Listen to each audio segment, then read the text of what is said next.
Hare Hare, Hare Rama, Hare Rama, Rama Rama, Hare Hare, Krishna Hare Krishna,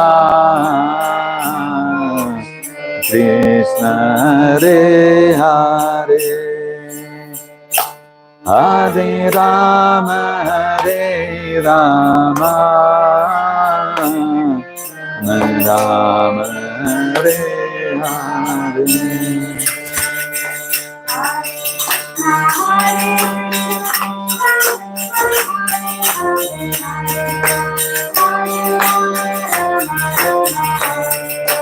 Hare Krishna, Krishna Krishna, Hare Hare, Hare Rama, Rama, Hare Hare.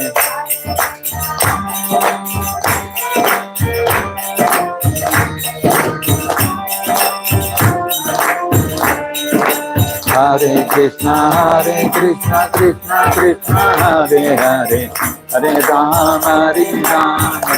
Rama, Hare Hare.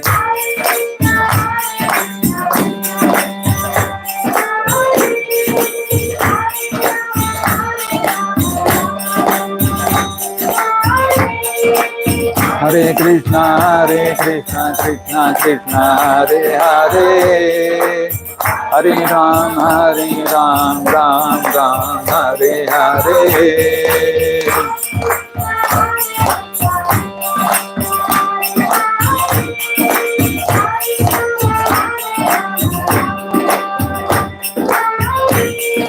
Hare Krishna, Krishna Krishna, Hare Hare, Hare Rama, Rama, Hare Hare.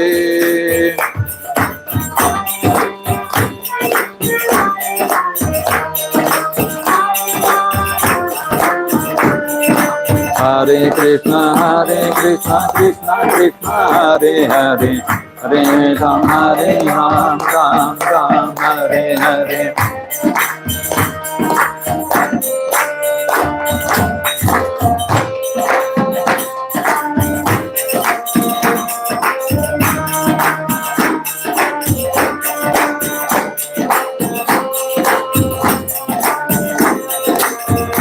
Hare Krishna, Krishna Krishna, Hare Hare, Hare Rama, Rama Rama, Hare Hare.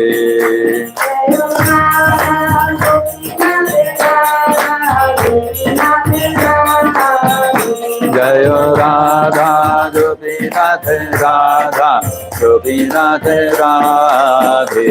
Jaya Radhe, Jaya Radhe, Jaya Radhe, Jaya Radhe, Jaya Radhe, Jaya Radhe, Jaya Sri Radhe.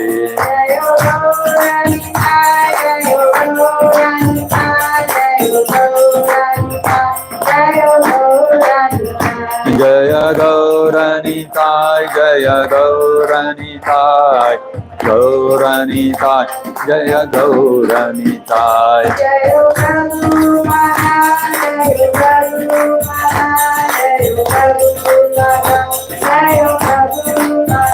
Jaya Prabhupada, Jaya Prabhupada, Prabhupada, Jaya Prabhupada.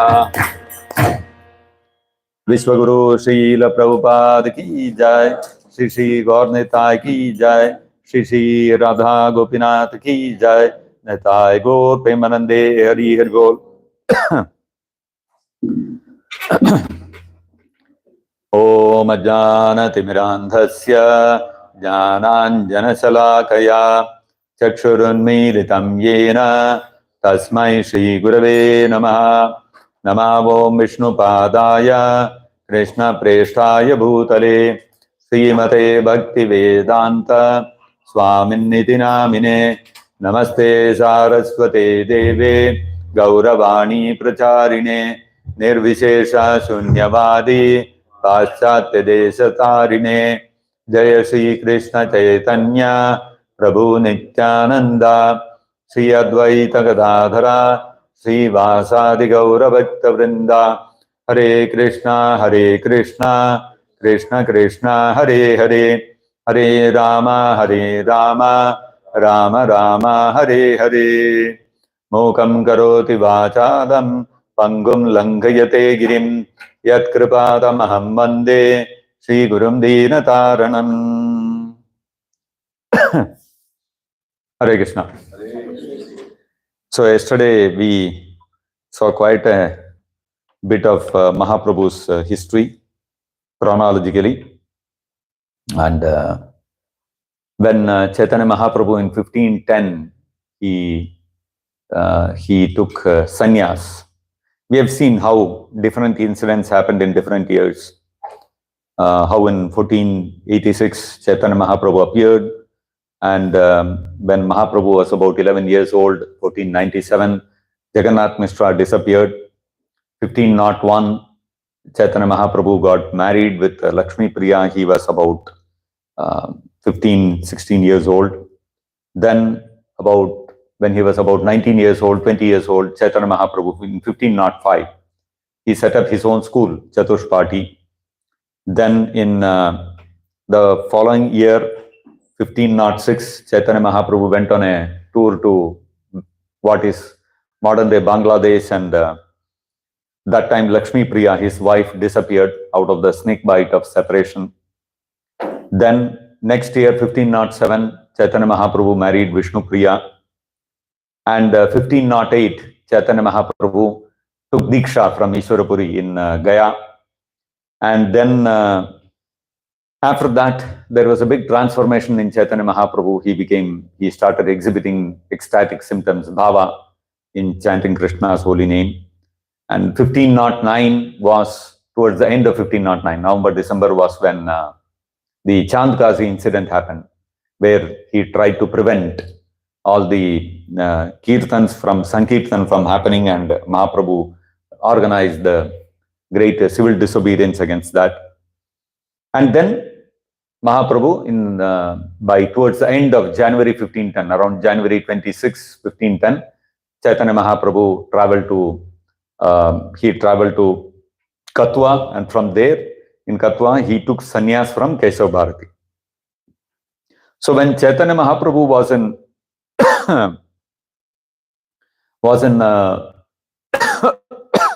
Navadvip, there were many close associates of Chaitanya Mahaprabhu. Nityananda Prabhu was there, and Srivas Pandit was there, Advaita Acharya, innumerable devotees were there. One of them was a brahmachari. He was called Purushottama Acharya. He was also a very close associate of Chaitanya Mahaprabhu. So when Chaitanya Mahaprabhu went to Katwa in 1510 to take sannyas, he took with him only 3 devotees. One was Mukunda, one was Chandrasekhara Acharya, and Nityananda Prabhu. Only 3 devotees. And when these devotees came back, I think it was Chandrasekhara Acharya who first broke the news that Chaitanya Mahaprabhu has taken sannyas. So when this happened, this devotee, one Purushottama Acharya, he got very upset. He became completely mad. Said Mahaprabhu has taken sannyas, and he became totally, he could not control himself. So he said, Mahaprabhu has taken sannyas, I will also take sannyas. So he left Navadvip and went to Varanasi. And normally the system is, of course, those days what happened was there were not many Vaishnava sannyasis, and Varanasi especially, it was full of Mayavadi sannyasis. So in different ashramas of these sannyasis, there are different procedures. Normally the procedure is that any prospective devotee is there to take sannyas, they will come and remain as a brahmachari assistant of the sannyasi for a specific period, 6 months, 1 year, whatever that time period is there. And during that time, they will be given a brahmachari name. Like Chaitanya Mahaprabhu, his brahmachari name was Krishna Chaitanya. So normally Chaitanya is the is the brahmachari name for one of the ashramas where they take sannyas. Chaitanya Mahaprabhu took sannyas from Keshav Bharati, who was from the Shankara Sampradaya. So there the brahmachari name is Chaitanya. After you get sannyas, you get either a Tirtha or a Bharati or a Saraswati, that kind of title. So like one of the sannyasi associates of Chaitanya Mahaprabhu in Jagannath Puri was Brahmananda Bharati. Keshav Bharati was his sannyas guru, like that. Either a Bharati or a Tirtha or a Saraswati, that kind of title. But Chaitanya Mahaprabhu, because he wanted to convey the meaning that we are eternally the servants of Krishna, he did not take a sannyasi name. Because in the Shankara Sampradaya especially, if somebody becomes a sannyasi and he takes on one of these names, then they say that now you are not. So Chaitanya Mahaprabhu didn't want to be equated with Narayana. He said, I'll maintain my brahmachari name and I'll continue to be called a Chaitanya. He came to be known as Krishna Chaitanya. And so I will always maintain my brahmachari name to denote that I'm a servant, eternally a servant of Krishna. So this Purushottama Acharya, when he went to sannyasi, he, under his tutelage, he spent the time whatever was required to undergo that period of the training and observation, whether this person is suitable to take sannyas or not. They have certain strict rules. So this sannyasi under whom Purushottama Acharya in Varanasi was undergoing the training was called Tirtha, some name with a Tirtha title. Now this Purushottama Acharya, after the due time was over and he was awarded sannyas, he also refused to take a sannyasi name. He retained his brahmachari name. So when he was serving as a brahmachari under the sannyasi, he was given the brahmachari name of Swarupa. So he retained that name of Swarupa, and then after he took sannyas, his sannyas guru told him he has to study Vedanta, because that's normally the practice in the Shankara Sampradaya. But Swarupa, what he did, he did not take the sannyasa danda, he did not take the sannyasa dress, and he did not take the sannyasa name also, but he became a sannyasi, and then he left Varanasi, and he got the news that Chaitanya Mahaprabhu, after sannyas, is in Jagannath Puri. So he went to Jagannath Puri. And when he reached Jagannath Puri, Chaitanya Mahaprabhu was very glad to receive him, and he said, "Why did you leave me?" So Swarupa said, "Sorry Mahaprabhu, somehow when you took sannyas, I went mad and I left you, but I come back to your lotus feet, I'll never leave you again."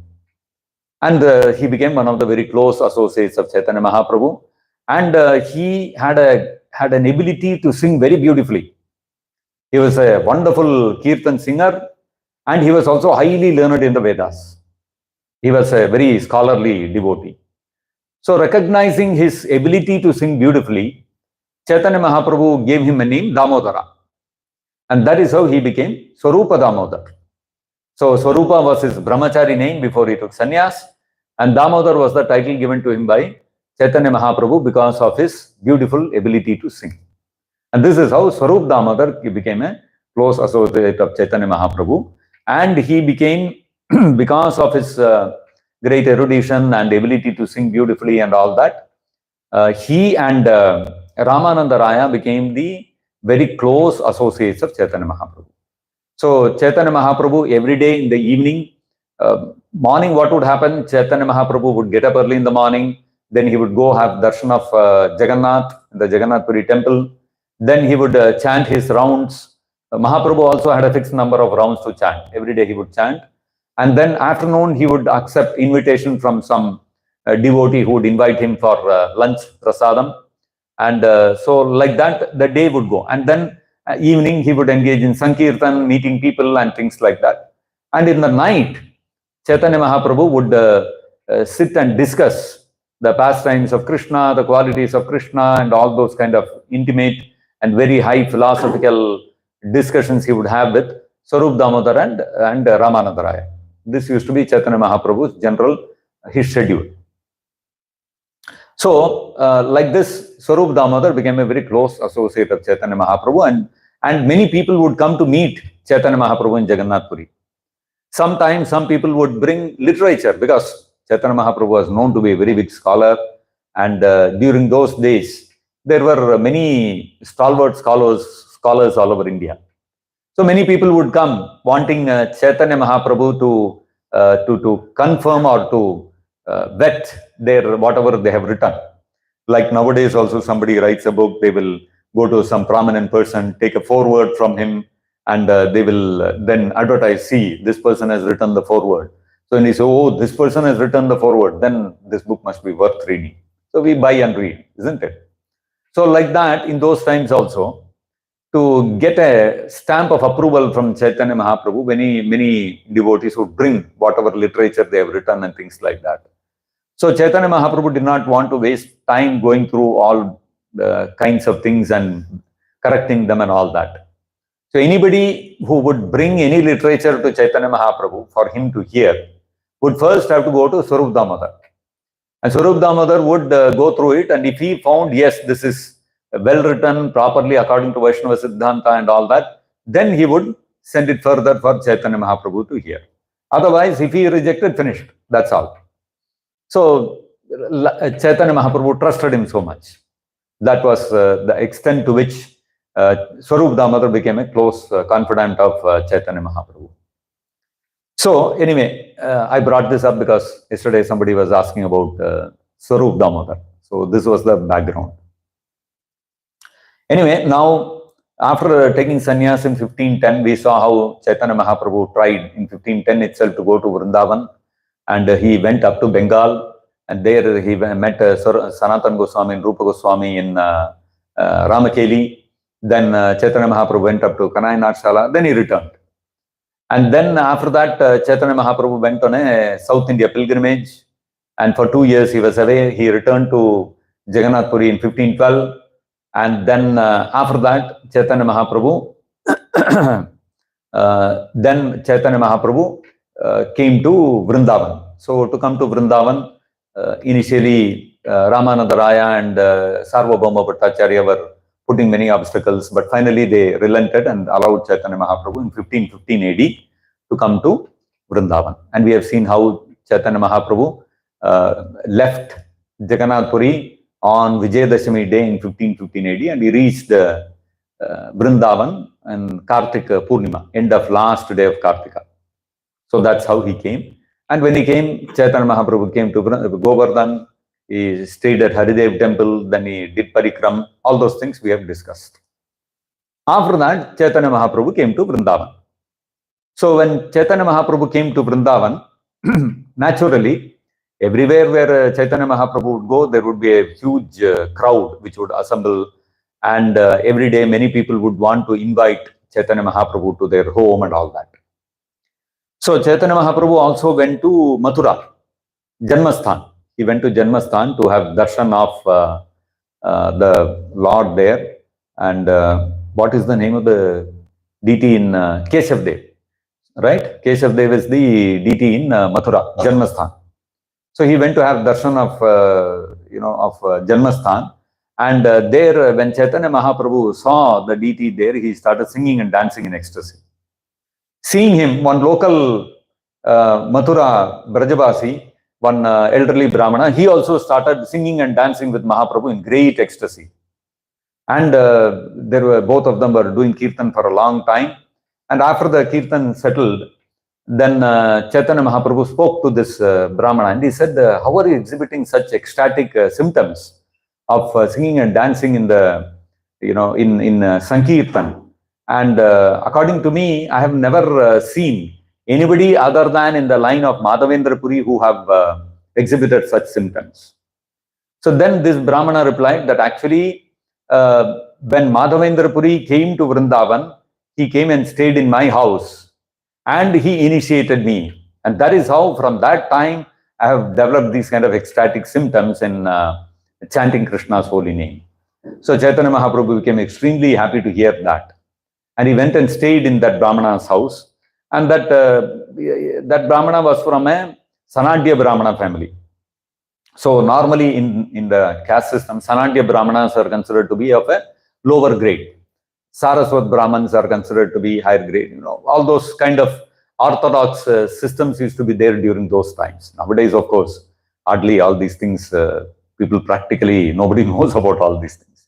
But anyway, being from that lower grade, he told Chaitanya Mahaprabhu that I will get all the ingredients. You can tell your assistant to cook and you can eat. So Chaitanya Mahaprabhu said, why should my assistant cook? Whatever you cook and offer to the deity, I will eat that. So he said, no, I'm a low-grade person. I cannot cook for a sannyasi like you. But Chaitanya Mahaprabhu said, no, in your house, Madhavendra Puri has taken prasadam. So I see no problem in taking prasadam in your home. So then the Brahmana became very happy and he cooked the food, offered it to the deity, and Chaitanya Mahaprabhu had prasadam in his home. Then Chaitanya Mahaprabhu came to Vrindavan. So when Chaitanya Mahaprabhu came to Vrindavan, Chaitanya Mahaprabhu visited all the places of pastimes in Vrindavan, and then Chaitanya Mahaprabhu wanted to stay in Vrindavan for some time. So he has come in end of Kartik, means it must have been end of October or beginning of November, something like that. So Chaitanya Mahaprabhu had with him 2 assistants also. One was who had come with him to assist him in taking care of his personal needs when they would go through the forest to cook for him, to beg for alms and things like that. There were 2 assistants who had come with him. Now, Chaitanya Mahaprabhu thought that for him to be able to do his sadhana, to do his chanting and all that, if he stays within Vrindavan, it would be difficult. Because too much crowd. Wherever he would go, there would be a big crowd following him. So Mahaprabhu decided to stay in the outskirts of Vrindavan. So Mahaprabhu chose to stay at a place which is called Akrura Ghat. If you see Vrindavan Dham, how many of you have been to Vrindavan? Okay, quite a few have been to Vrindavan. If you see Vrindavan, there is this Vrindavan to Mathura road is there, where you have the Pagal Baba Mandir, and you have the 100-bed hospital. There is that Chaitanya Vihar. There is that bridge, which overbridge goes and comes down.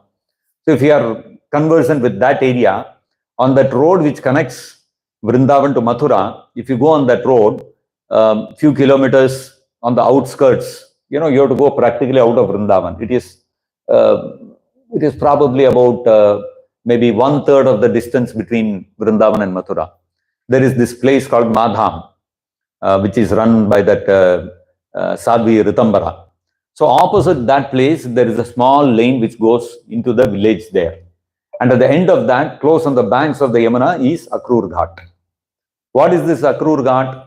When Akrura came to take Krishna and Balaram to Mathura on Kamsa's order, you will all remember that on the way towards Mathura, Akrura stopped at one spot and he went to take bath inside that Yamunaji. And when he was taking bath, he saw Krishna lying on Balaram, who had transformed into Ananta, and in the middle of Yamuna, he saw in his Mahavishnu Rupa. And then when Akrura came out of the water, he is seeing Krishna and Balaram are seated out there. So again, he went into the water, again he is seeing Krishna lying on Ananta like this. So this kind of darshan, Krishna and Balaram gave to Akrura. So that spot where that incident happened, that Leela happened, is called Akrur Ghat. Even today, if you go to that spot, there is a beautiful temple that has been built there. There is a temple of Krishna with Akrura also there. And that place is still called Akrur Ghat. So Chaitanya Mahaprabhu, when he decided to stay in Vrindavan, he decided to stay in Akrur Ghat. Even today, Akrur Ghat is a little out of Vrindavan. Also, Vrindavan has expanded a lot today. It has, with all the residential development and so many ashrams, mutts and all these kind of things, it has grown a lot. But even today, Akrur Ghat is on the outskirts. It's not within Vrindavan city. So you can imagine those days how much more outskirts it must have been. So Mahaprabhu decided to stay there because it was outskirts, it was a lonely place, nobody would come and disturb him. And every day, Chaitanya Mahaprabhu would walk from Akrur Ghat till he would go to Imli Tala. All of you know about Imli Tala, who have gone to Vrindavan, right? On the Vrindavan Parikram, when you go, There is Imli Tala, where one of the Gaudiya Mats, they have constructed a nice temple. There is one Imli tree, one tamarind tree. Normally, tamarind is not a tree which you will find in North India. Tamarind is very common in South India. Because of the weather there, the climate, the water, the soil conditions, tamarind generally doesn't grow there. But this is one lone tamarind tree you can find there. So what happened, it is said that when Radharani used to walk there, sometimes it so happened that one tamarind fruit had fallen to the ground, and the seed of that tamarind happened to hurt the lotus feet of Radharani. So from that time, she said this tamarind should not have any seeds. And so that tree, even today, it is said that it produces tamarind fruit without seeds. So it's that kind of tree. It's been there for 5,000 years ago. And it is said that some few years ago, somebody, one king or somebody, he wanted to cut that tree. He did not know the significance of this Imli tree, this tamarind tree. So he wanted to cut it to make way for something, or some reason he wanted to cut it. So he told his people to go and cut the tree. When they started cutting the tree, blood started flowing from the tree. So everybody got stunned. What is this from this tree? Blood is flowing. So then that king came, and king or zamindar or whoever, whatever he was, he came and he inquired, and he found out that this tree is a very holy tree like this, associated with Radharani's pastime. So then he stopped the cutting of the tree, and from that time the tree has been worshipped. So that's why it's called Imli Tala. That's the place of the tamarind tree pastime. So Chaitanya Mahaprabhu, every day he would walk from Akrur Ghat to Imli Tala, which is a good probably about 5-6 kilometers maybe. He would walk every day in the early morning, come to Imli Tala, and he would sit at Imli Tala and he would chant his rounds. So he would chant after finishing his rounds. He would finish his rounds by around noon. By around 12 noon, he would finish his rounds. Then he would go back to Akrur Ghat. And by then, his assistant would have received invitation for Mahaprabhu to go and have lunch at somebody's house. Then Mahaprabhu would go, have his lunch. And the evening, he would meet by various people who would want to come and meet him. And he would have discussions with them and all like that. That's how Mahaprabhu used to spend his time in Vrindavan. So once Mahaprabhu was sitting in his place in Akrur Ghat. Okay, one more thing is, if you go to Akrur Ghat, that temple which I mentioned even today, there is one big banyan tree. And if you go to that banyan tree, they have a plaque which says Chaitanya Mahaprabhu, when he was staying in Akrur Ghat, he used to stay under that banyan tree. So that spot is also identified where exactly Mahaprabhu used to stay. So one day, Mahaprabhu saw a big crowd of people flowing, and a lot of people walking towards Vrindavan side. And Mahaprabhu was seeing what is happening. So he was curious. So he asked some people that what is happening, where are all these people going? So that person told Mahaprabhu, actually, every day in the night, Krishna has started appearing on the Yamuna. And when we go and sit on the stand on the bank of the Yamuna in the night, we can see the middle of the Yamuna river, there is Kaliya, and on top of that, Krishna is standing. We can have Krishna has started giving darshan. So Mahaprabhu laughed. And he said, okay, go ahead, have darshan of Krishna. And he didn't say anything. He said that much. So hearing this, his assistant, Mahaprabhu's assistant, came forward and he told Chaitanya Mahaprabhu, Mahaprabhu, I also want to have darshan of Krishna. Can I go? Mahaprabhu gave him one slap. He gave him. And he said, chup karo. You want to see Krishna? Keep quiet, sit here and don't do anything. In time, Krishna will reveal himself. Like that, he chastised him. And this devotee became quiet. What to do? Mahaprabhu slapped me, what to do? And he kept quiet. So then after that, next day, a few prominent people, very respected people from Vrindavan came to meet Mahaprabhu. So they came and met Mahaprabhu, and they told Mahaprabhu, we came to have darshan of you because we wanted to have darshan of Narayana. So Mahaprabhu said, what Narayana?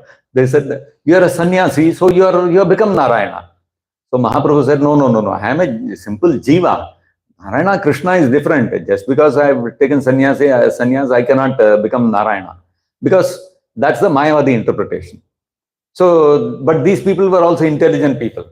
And they said, by all the symptoms that you have, your body, your personality, and the way you chant Krishna's holy name with all that love and affection, we can make out that you are no ordinary jiva.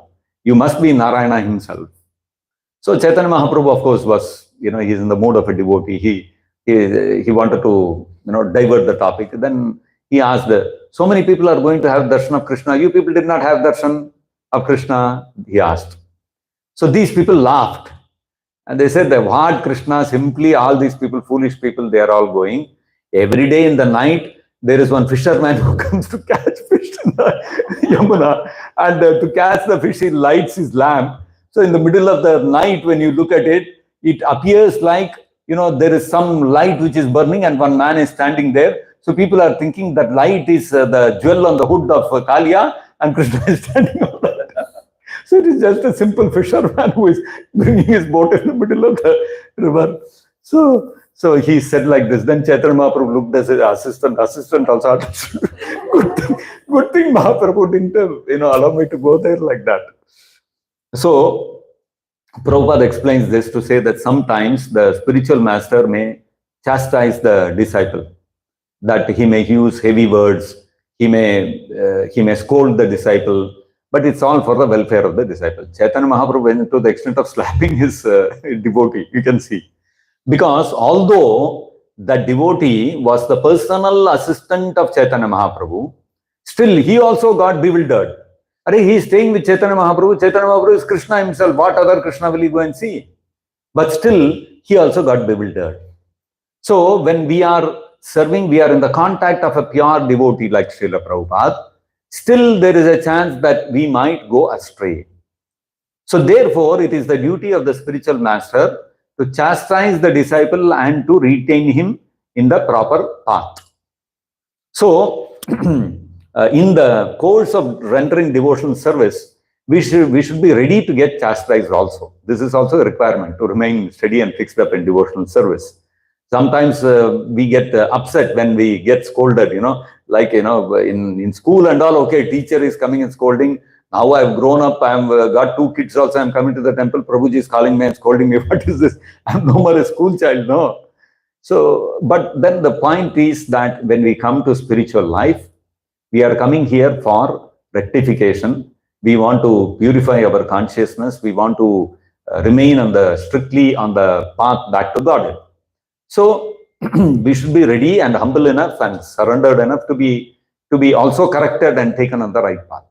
So Prabhupada explains this in in the purport of this Leela to throw light on the behavior of Chaitanya Mahaprabhu. So like this, Chaitanya Mahaprabhu was spending his time in Vrindavan, and then what happened? Towards the end of the 1515, towards the end of Chaitanya Mahaprabhu's stay in Vrindavan, towards December like that, Mahaprabhu's assistant came and told Chaitanya Mahaprabhu that Mahaprabhu, see, I'm getting pulled in all kinds of directions, and I'm getting completely, my head is completely getting hot. We cannot stay here anymore. So Chaitanya Mahaprabhu said, why? What happened? He said, every day I'm getting 20, 30 invitations for you to come and have prasadam. How many people will I say yes? I have to say yes to only one person. Rest of all the people I have to say, no, it is becoming, my head is getting hot. I'm getting pulled here, there, everywhere. I cannot stay here anymore. Let us go from here, Vrindavan. We cannot stay here anymore. And then he told Mahaprabhu, he gave one good idea. He said, I've heard that now Maghamasa is coming. Let us go to Prayag. If we go to Prayag, we can take bath there in Maghamasa. In Prayag, apart from Kumbh Mela, every year there is this Magha Mela around January, February at that time. That is also a good popular time when people go to Prayag to take bath. So he said, let us go there and we will reach there by Sankranti, and we will have a bath there also. We will be in Magha Mela, so it will be good. So then Chaitanya Mahaprabhu agreed, and they left by walk from Vrindavan to Prayag. And that was when Mahaprabhu was going along with them. On the way, Mahaprabhu went into ecstasy chanting Krishna's holy name, and he fell to the ground and he became unconscious. So these two devotees, and there was one more local Rajput who was accompanying them. He had also become a devotee of Mahaprabhu. He said, I will accompany you till Prayag. So at that time, when Mahaprabhu became unconscious, it so happened that a few Muslim soldiers came there. And they saw Chaitanya Mahaprabhu lying like this, unconscious, and there is foam coming from his mouth. They said, oh, this sannyasi must have been carrying a lot of money. And these three people who are standing here, they must have fed him dhatura. And because of that, he has become unconscious and they must have taken all his wealth. So they speculated like this and they arrested all these three people. And so these two assistants of Mahaprabhu, they were very meek and humble, simple devotees. So they were trembling and shaking. But this other guy, third guy, was a Rajput. So he was a Kshatriya. So he said, I am from a Rajput family. If I give one call, 100 people will come here and they will all cut you to pieces. Simply, Udadiya. So then the Muslims became a little cautious. Oh, it looks like this man is, so he, but then they said, but then it looks like you have fed poison to the sannyasi. He said, no, we have not fed any poison to him. You wait for a little while. And they started chanting Krishna's holy name very loudly. Then slowly Mahaprabhu came back to consciousness. So then they asked Mahaprabhu, oh Gosai, you have fallen unconscious. These people must have fed you some poison. That's how you had fallen unconscious.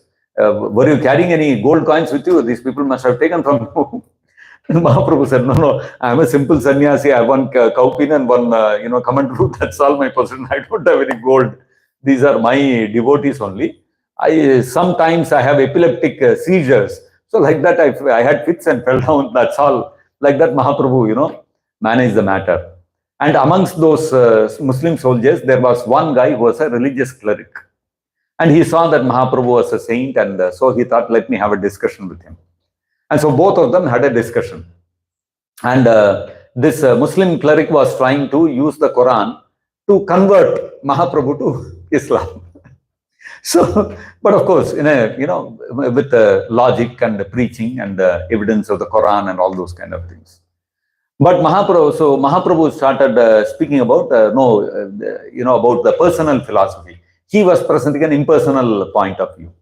So Mahaprabhu presented the personal view, and he said, in your Quran also, it talks about the absolute truth being ultimately a black-bodied personality. Yes or no? So then that man said, yes, what you are saying is right.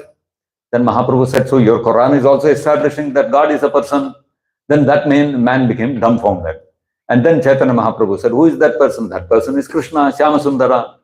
So ultimately, that Muslim man, along with all the soldiers, they became Vaishnavas. So this way, Chaitanya Mahaprabhu delivered all of them. And Mahaprabhu went to Prayag. And I think this was the second time that Mahaprabhu was going to Prayag. And when Chaitanya Mahaprabhu went to Prayag, Rupa Goswami met him there. And Chaitanya Mahaprabhu remained in Chaitanya Mahaprabhu stayed in Prayag, and then from there he sent Rupa Goswami back to Jagannath Puri. And then Chaitanya Mahaprabhu, from there he went to Varanasi. And when he went to Varanasi, Chaitanya Mahaprabhu stayed there for 2 months, and that is when Sanatana Goswami reached. After bragging and all that, we discussed that yesterday. So he gave all those gold coins to the jailer, and he escaped from Nawab Hussain Shah's jail. And Sanatana Goswami reached Varanasi, and because he had come through a different route, Rupa Goswami went through a different route, so both of them did not meet. And Sanatana Goswami came to Varanasi, and he met Chaitanya Mahaprabhu there. Mahaprabhu instructed him. And that is how Sanatana Goswami went on to write all the literature, Brihad Bhagavatamrita, the Hari Bhakti Vilasa, and all that literature. And so in this way, Chaitanya Mahaprabhu, he met Sanatana Goswami also.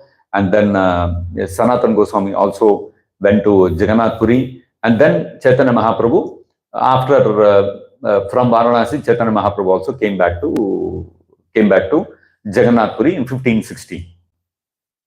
So from 1516 onwards till 1534, that is for the next 18 years, Chaitanya Mahaprabhu did not go anywhere else. He stayed in Jagannath Puri only. And as time passed by, Chaitanya Mahaprabhu's madness in ecstasy of Krishna's loving, his separation from him, that only went on increasing with time. And that is when we hear about all those leelas of Chaitanya Mahaprabhu, seeing the Chataka Parvata and running after that, thinking it is Govardhan. Then Chaitanya Mahaprabhu saw the ocean and thought it is Yamuna and went and jumped into it. And then the fisherman caught him in his net, and he pulled him up, thinking that when he pulled his net, it was heavy. So he thought, today I got a big catch of fish. Today I'm going to make a lot of money.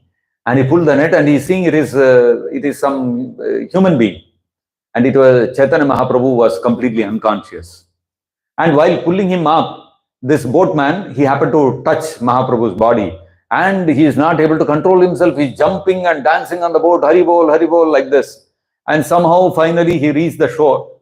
And then, after a little while, Mahaprabhu's all associates, they came searching, where is Mahaprabhu? Where, he's missing. We are not able to find him. So they saw this boatman. This boatman was crying. So they asked him, why are you crying? What happened to you? So he said, today I met one ghost, and I happened to touch that ghost. And after I touched that ghost, I have not been able to control myself. Constantly tears are flowing from my eyes and my mouth. I'm not able to control myself. I'm going on chanting Krishna's holy name and jumping, dancing. I'm not able to control myself. So they said, then why are you crying? He said, now I'm thinking, what will happen to my family? What will happen to my wife? What will happen to my kids? Now this ghost has attacked me. So, finally I'm finished like that. So then all these people, they got together and they said, don't worry. We know how to, remove the ghost from your body. First you show where is that ghost. Then he took them and showed them Mahaprabhu's this one. And they said, okay, wait for a little while. And this, one of the devotees, I think it was Swarup Damodar or somebody, he, chanted some things and told him, okay, now we are free from the ghost, you go. And the fisherman became happy. Okay, I'm free from the ghost, and he went. And then all the devotees got Mahaprabhu, and then they chanted Krishna's holy name, brought him back to consciousness, and they took him. And then another time Mahaprabhu he was going to the Jagannath Puri temple. He saw that, the garden there, and he thought, okay, this is Vrindavan. And he went into the garden and he was searching, where is Krishna, where is Radharani, all that moved. So his madness was going on increasing. And towards the end, in Gambhira, he was constantly crying. He was not able to control himself in separation from Krishna. So the devotees would keep him locked up inside the room. And these kind of incidents were going on. Finally, towards the end, in 1534 AD, Mahaprabhu, some devotees say they saw Mahaprabhu going into the Tota Gopinath temple, and he went inside and then he never came out. Some devotees say that they saw him go into Jagannath temple, and he entered Jagannath's body, and after that he disappeared. So some devotees asked Prabhupada that, we hear that some people saying that he merged into Tota Gopinath, some devotees say he merged into Jagannath. How is this? So Prabhupada responded that Chaitanya Mahaprabhu is Krishna himself. Simultaneously, he entered into Tota Gopinath also, and simultaneously he entered into Jagannath. So those devotees who were in Jagannath temple, they saw him going into Jagannath. Those who were in Tota Gopinath, they saw him going into Gopinath. Ultimately, he is Krishna himself. There is no difference. So in this way, Chaitanya Mahaprabhu wound up his leelas. So like this, within 48 years, Chaitanya Mahaprabhu, 24 years he was in his Grihasthashram, then 24 years in Sannyasashram. In that also, in those 24 years, 6 years Chaitanya Mahaprabhu was going and coming, South India, Vrindavan, Prayag, Varanasi, Bengal, like that. And next 18 years, Chaitanya Mahaprabhu continuously stayed in Jagannath Puri, and Mahaprabhu in this manner spread the Sankirtan movement and inundated the whole place with Krishna consciousness. So this is the historical timeline of Chaitanya Mahaprabhu. And after Chaitanya Mahaprabhu's time, the Goswamis, they took up the mantle. Then the Goswamis were ordered by Chaitanya Mahaprabhu to stay in Vrindavan and excavate the different places of pastimes of Krishna, because as I told you, when Chaitanya Mahaprabhu came to Govardhan, people didn't even know where Radha Kund and Shama Kund is. So he told all the Goswamis that you have to stay there and you have to excavate the pilgrimage spots and you have to make it famous. That's the way of preaching in Kali Yuga. So it was strategically, Chaitanya Mahaprabhu wanted the Leela Sthalis of Krishna to be made famous, so that people would come there, they would have darshan of these spots, and that is one kind of preaching that will happen. People will get preached to in Krishna consciousness like this. So that is how the Goswamis came to Vrindavan and they built wonderful temples there. Rupa Goswami built the Madan Mohanji temple, and Sanatan Goswami built the Radha Govindji temple, and Gopal Bhatta Goswami built the Radha Raman temple, and Raghunath Das Goswami stayed for, I think, almost 43 years or something like that in Radha Kund, Shama Kund, and he built a major portion of Radha Kund and Shama Kund. He stayed there. He was doing mainly that work. Like this, the Goswamis contributed a lot to bringing out the Swarupa of Vrindavan. Because when it is said that when Chaitanya Mahaprabhu in 1515 AD came to Vrindavan, Vrindavan was no longer known as Vrindavan. It was called Fakirabad, because a lot of Muslim fakirs were staying there. And there were also many Buddhists. Even today, if you go to the Mathura, there is a Mathura museum. In that museum, if you go, more Buddhist artifacts you will find than things related to Krishna, because it had become like that. So by the efforts of the Goswamis, they staying there and building these magnificent temples, what happened was that people again, their memories were revived, and the spots of Krishna's pastimes were all revived like this. So if you look at it from that perspective, when Rupa Goswami built that Madan Mohanji temple, that itself was a skyscraper at that time. Even today you go, that shikhar of the temple is so tall and all that. It is said that every day in the evening they would light one lamp and keep it on top of the Madan Mohanji temple. So from Delhi you could see that lamp. So I don't know how far it is true, because so much smog is there today, hardly you can see a few kilometers.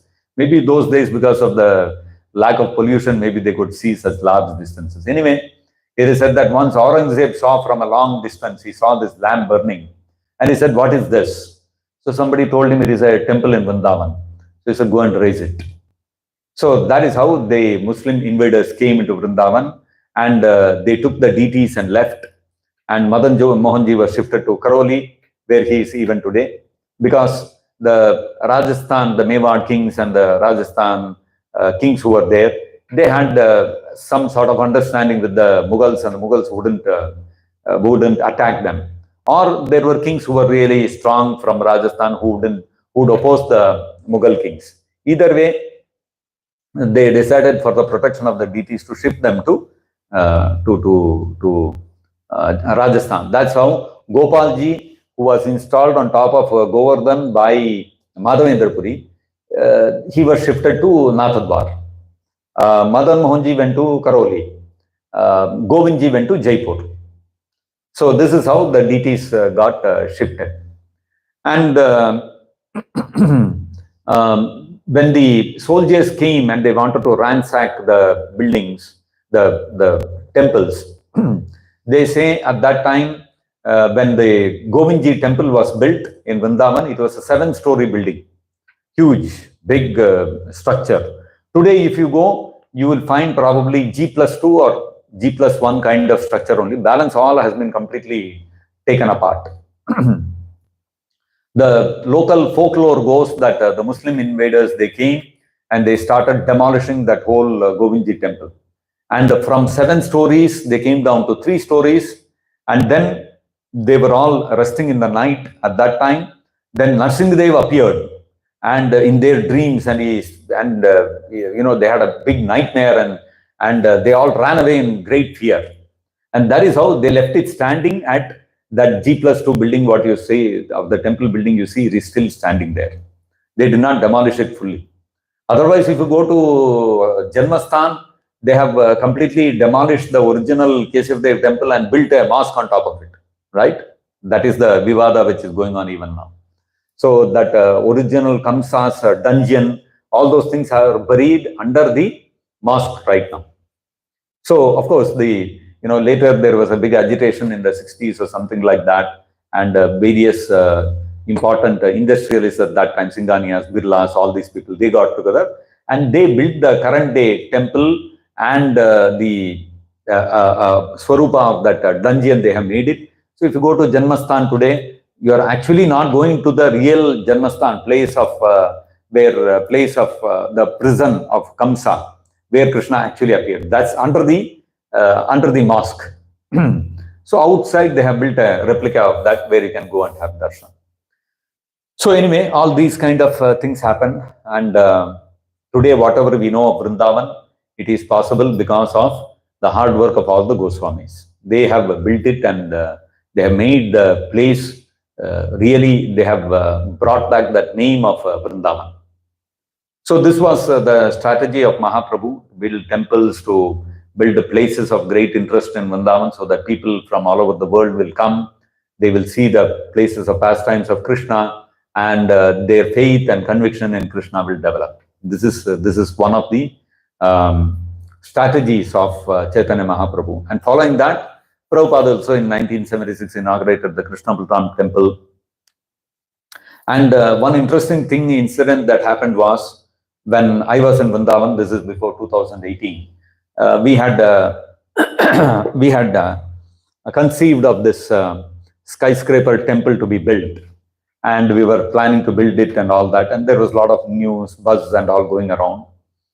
And there were some devotees who were saying, no, Vrindavan is supposed to be a forest, why are you building a skyscraper here, what is the need, and all those kind of things. But we were, because Vrindavan, the stature of Vrindavan is such that we have to have a monument of epic proportions to be able to declare to the world the stature of Vrindavan, because this is the place where Krishna, who gave the Bhagavad Gita to the world, this is where he did his pastime. So naturally, Vrindavan's glories have to be spread over the world. That was our thinking. So in Vrindavan, there was one Mataji, Krishna Kumari Mataji. She was initiated by Prabhupada probably in 75 or 76 or 73 or something like that. And she had served in LA temple for a long time as a pujari. And somewhere in the 80s, she and her husband moved to Vrindavan, and they were both doing pujari service in Krishna Pratam temple in Vrindavan. And later, her husband passed away. So she was staying alone in Vrindavan, and she had a small place near Vrindavan, in that Vrindavan Parikram area. And she was quite supportive of us, and she was not bought into the idea that Prabhupada appointed these people as gurus. So she was quite supportive of the Ritvik and system of initiations, and she was sympathetic to us. So she would many times come to our temple, attend some festivals. Sometimes she would invite us, we would go to her place and things like that. After some time now, Mataji was also 60 plus and all that. She was advancing in age also. Then Mataji's health she started having some trouble. And she was white American-bodied Mataji. So what she did, she decided to come back to America. Her son, I think, is in America only, working somewhere. He is not a devotee like that. So she came back to America. And after a few months, she again came to Vrindavan to settle some legal things related to the properties and all that. So at that time, she came and met me.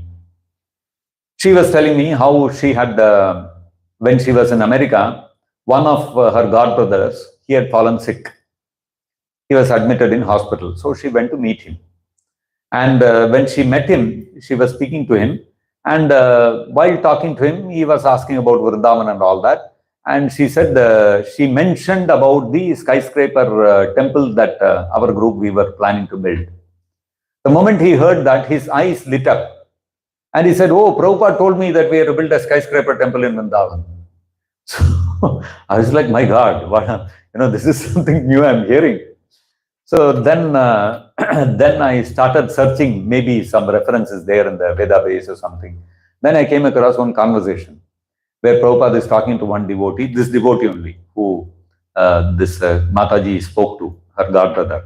So at that time, this devotee was in Vrindavan, and there was some issue. He was having some trouble, so he went to Prabhupada and said, I don't want to be in Vrindavan, I want to leave Vrindavan and go. So Prabhupada was talking to him and saying, why, what is the issue? So he said, I have a problem with the devotees here.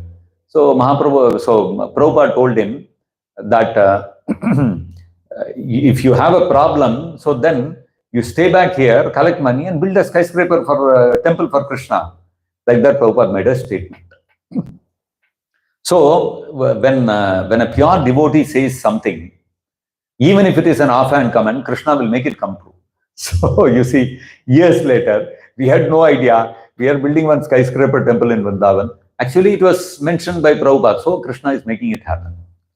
So, which shows that if we strictly follow the orders of the pure devotee spiritual master, then automatically guidance will come from the spiritual master, and we will become good instruments in the hands of the spiritual master.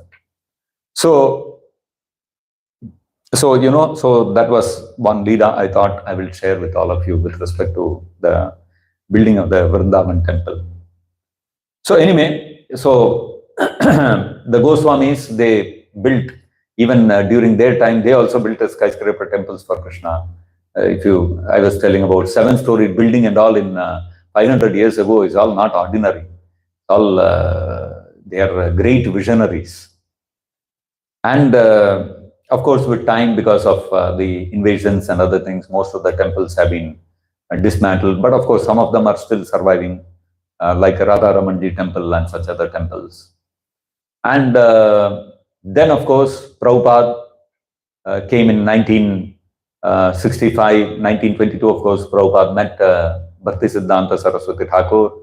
And then 1933, Prabhupada was initiated formally in Prayag.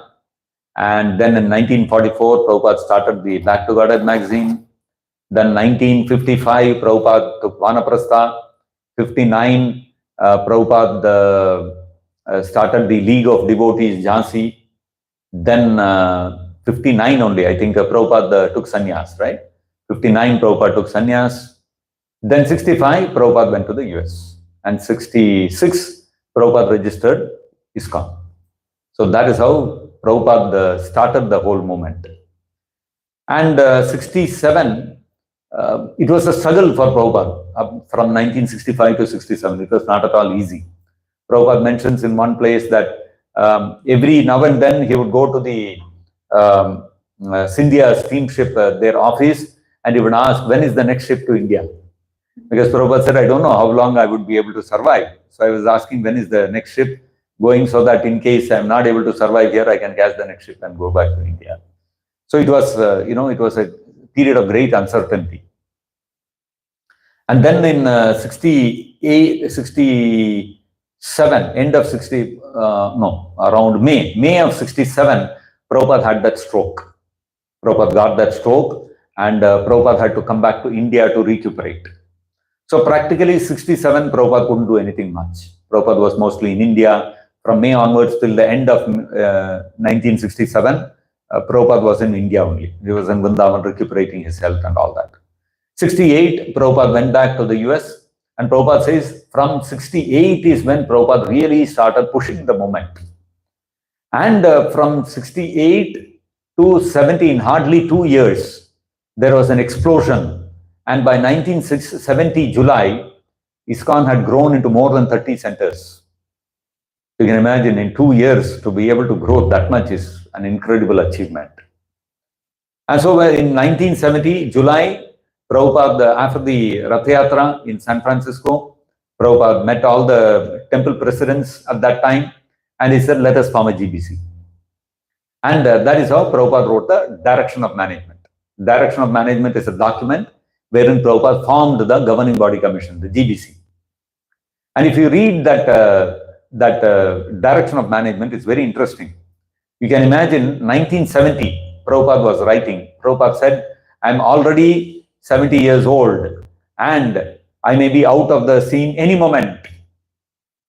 So Prabhupada was already 74 years at that time, right? 1970 means he was 74. So I'm already 74 years old and any moment I may be out of the scene. So I have to give directions by which my disciples may be able to carry on this movement after my time. So you see how Prabhupada was thinking like at that time, 70. And Prabhupada said, therefore, I want to form this governing body commission. And then Prabhupada goes on to list all the 35 centers at that time and who are all the leaders who are leading those centers. And then Prabhupada said, now I am going to, out of my own accord, I am appointing the first GBC. So Prabhupada named 12 people, devotees. And that is how the first GBC was formed in 1970. And then in that 1970 document, Prabhupada says, for publishing my books, I'm going to create a separate society, a separate entity. So Prabhupada, you see, his vision. So he incorporated ISKCON as an entity in 1966. And in 1970, he gave a direction of management from the GBC. And in 1970 itself, he's talking of creating a separate entity to publish his books. And that Prabhupada did in 1972.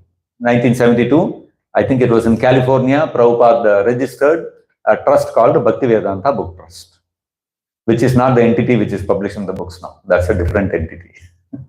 So Prabhupada formed the BBT in 1972.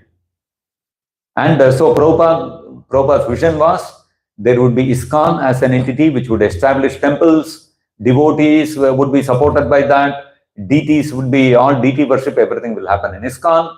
And Bhaktivedanta Book Trust, BBT will publish all the books. These are two separate entities. And in the BBT, this one, Prabhupada wrote saying that all the rights, copyrights that I have, I'm handing over to BBT. And Prabhupada said the beneficiary of this trust is ISKCON. So because there was a lot of money coming into the society, primarily through book distribution. Devotees would go out, hand out books and ask for donations. The book is worth 10 cents, they would get a $10 bill. So they would get a lot of money. So Prabhupada's vision was, whatever money comes into BBT, 50% of that money would be used for building temples, 50% would be used for publishing more books. That was Prabhupada's formula. So that is how Prabhupada formed the GBC in 1970. And 1970, also one more thing Prabhupada did was, because 35 centers, so many devotees, so many things are evolving. So Prabhupada is establishing everywhere, temples, centers are getting opened, devotees are joining. So Prabhupada found that it was practically impossible for one person to take care of our initiations everywhere. So 1970 itself, Prabhupada told the temple presidents that the Diksha ceremony can be overseen by you people. And by 1973, Prabhupada started empowering different senior devotees in different parts of the world to chant on the beads on his behalf. And in one place, Prabhupada writes a letter that you chant on the beads, and you are chanting on the beads because of my empowering you will be as good as binding spiritual master and disciple, as if I myself were chanting on the beads. So you see the Ritvik priest, when he is chanting on the beads, that one round of Hare Krishna mantra he chants on the beads, and that bead gets handed over to the devotee who is getting initiated. That binds the spiritual master and the disciple. That spiritual master is Prabhupada, and the disciple, we are getting bound to Prabhupada as our Guru. Janme Janme Prabhu say, he is our spiritual master, life after life. So Prabhupada made this kind of empowerment for the devotees. So you can see it is not some simple administrative work Prabhupada was doing. It was a spiritual empowerment Prabhupada was doing. And Prabhupada told all the temple presidents, you conduct the fire sacrifice and you announce the names and you hand over the beads. The beads will be chanted by somebody, Prabhupada will select the names, and fire sacrifice is being done by the temple president, and in front of everybody is announcing the name and handing over the beads. So 1973 itself, Prabhupada instituted this. So Prabhupada established ISKCON, Prabhupada established BBT, and Prabhupada implemented the Ritvik system also of initiations in ISKCON right from 73. And by 1977, what happened? The Ritvik system had been running for more than 4, 5, 6, 7 years. It had been running effectively, and Prabhupada was confident now it will go on. GBC has been running for 7 years and not be very effectively, but still it has been running. Prabhupada has shown how it has to be run. So Prabhupada was confident they will be able to continue in his absence. Prabhupada established BBT, run it for 5 years, books were getting published, and there was no fear things would go on as it is. And so that is how Prabhupada, when the GBC approached the Prabhupada and asked him, how will initiations be conducted, particularly when you are no longer with us? Prabhupada said, Ritviks. Because that was the system he had trained all the devotees all these years. Now what was he doing? He was now confirming that yes, this is the system you all have to follow. And on July 9th, Prabhupada gave that order and he created a group of Ritviks who would chant on his behalf, and all the devotees would be his initiates, his disciples. Now you will see in October there are conversations where one devotee is telling, this is the new system of initiation which has been instituted. So actually on July 6th the devotees went to Prabhupada, July 7th the devotees went to Prabhupada and asked him, Tamal Krishna Goswami asked Prabhupada that so many requests for initiations are coming, and on May 28th you had said that you will appoint some people, but nothing has happened. So what do we do now? All the requests for initiation are piling up. What should we do? Should we hold for some more time? And Tamal Krishna Goswami told Prabhupada that your health is also not good. In this condition, if you initiate, you have to take the karma of the disciples, so it will become even worse. So what should we do? Should we hold it for some more time? Then Prabhupada immediately responded, we can select some of the senior devotees, they can do. So then Tamal Krishna Goswami immediately responded, that we have already been doing. You know, all the senior GBCs and all these people are chanting, so should we continue that? Then Prabhupada says, no, you give me the list, I will choose. So Tamal Krishna understood, oh, now Prabhupada is saying something new. So then he started rattling out the names. Prabhupada also started saying, okay, this person, no need for him, he is not qualified. And then Tamal Krishna said, so all these people will be your disciples. Prabhupada said, yes. And so then on July 9th, he typed it out. Why? Because this is a completely new system. So then he asked, Tamal Krishna asked, so now until now they were writing for the names to you. So what should they do? Should that continue? Prabhupada said, no, they can decide the names. So selecting the names also Prabhupada handed over to the Ritviks. So then Tamal Krishna asked, so they can write directly, the temple presidents can write directly to these representatives? Prabhupada said, yes, directly, no need to write to me. So you see, it was a completely new thing that Prabhupada was, new system of initiations Prabhupada made. And that is why Tamal Krishna Maharaj made a full letter to all the TPs and GBCs and sent it out. Otherwise, there was no need for a letter. If it was a temporary arrangement, Prabhupada could have said, okay, continue the old system for a few more days. Because the existing system was already there, no. What is the need for a new system for a temporary arrangement when an old system is already there which is working? So Tamal Krishna Goswami understood, oh, this is a new system which Prabhupada is talking of, and this is meant for the future. That is why he wrote in the beginning of the July 9th letter, recently when the GBC were with Prabhupada, with his divine grace, he said that he would appoint some of his disciples to act as Ritvik. So this is exactly the discussion that happened on May 28th.